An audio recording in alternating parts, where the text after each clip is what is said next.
تو اے نبی اتل ما اوحی الیک من الکتاب، اے نبی اور اے ان کے ساتھ ایمان لانے والوں، تمہیں جن مصائب سے کا سابقہ ہے، سامنا ہے، جن شدید امتحانات و ابتلاءات سے تم گزر رہے ہو، ان میں تمہارے اندر صبر اور استقامت پیدا کرنے کے لیے سب سے بڑا سہارا قرآن مجید ہے۔ زیادہ سے زیادہ اس کو پڑھو اور پڑھتے رہو اور پڑھتے رہو اور پڑھتے رہو۔ آپ کو معلوم ہے بالکل آغاز میں حضور کو کیا حکم دیا گیا تھا؟ یا ایھا المزمل قم اللیل الا قلیلا نصفہ او انقص منہ قلیلا او زد علیہ ورتل القرآن ترتیلا۔ اے نبی، جو بہت بھاری بوجھ آپ پر ہم ڈالنے والے ہیں، انا سنلقی علیک قولا ثقیلا، بہت بھاری بوجھ، اس کے لیے اپنے آپ کو تیار کر لیجئے۔ تیار کیسے کریں گے؟ ڈنڈ بیٹھ کے نہیں نکالنی، یہاں پہلوانی درکار نہیں ہے، جسمانی پہلوانی، یہاں کیا ہے؟ وہ روحانی قوت جو قرآن مجید کی بنیاد پر وجود میں آتی ہے۔ لہذا راتوں کو آپ جاگتے رہا کیجئے سوائے تھوڑے سے حصے کے، یعنی آدھی رات یا اس میں سے کچھ کم کر لیں، یعنی تہائی رات، یا زیادہ کریں 2/3 رات۔ ورتل القرآن ترتیلا، اور پڑھتے رہیے قرآن کو ترتیل کے ساتھ، ٹھہر ٹھہر کر، رک رک کر۔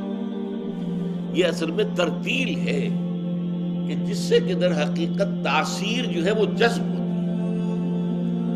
آپ کو معلوم ہے تیز بارش اتنی مفید نہیں ہوتی زراعت کے لیے جتنی کہ ہلکی ہلکی ہلکی ہلکی مسلسل زیادہ دیر تک بارش ہوتی ہے، اس لیے کہ وہ جذب ہوتی جائے گی، جذب ہوتی جائے گی، جذب ہوتی جائے گی، اور تیز بارش کا ریلا آئے گا وہ بہہ جائے گا۔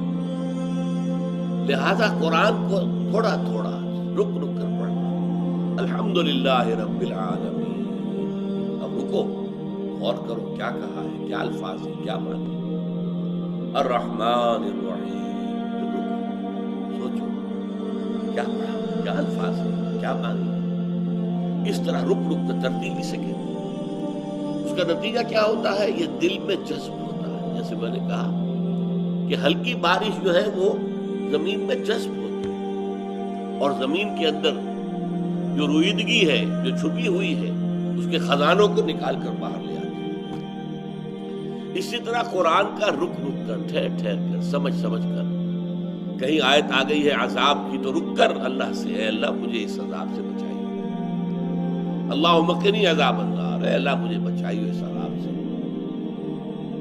یا مجیرو یا مجیرو یا مجیر اجرنا من النار، اے اللہ، اے بچانے والے، اے بچانے والے، اے بچانے والے، ہمیں آگ سے بچا لیجیے۔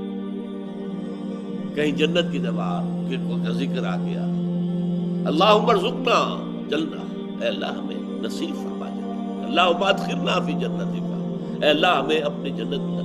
یہ ہے رفتہ رفتہ ساتھ ساتھ وہ کیفیات بھی وارد کرنا اپنے اوپر، اس سے پھر اندر وہ قوت ابھرتی ہے روحانی، قلب کی گہرائیوں سے جو چشمے ابلیں گے طاقت کے، استقامت کے، ہمت کے، اس کا آپ اندازہ نہیں کر سکتے۔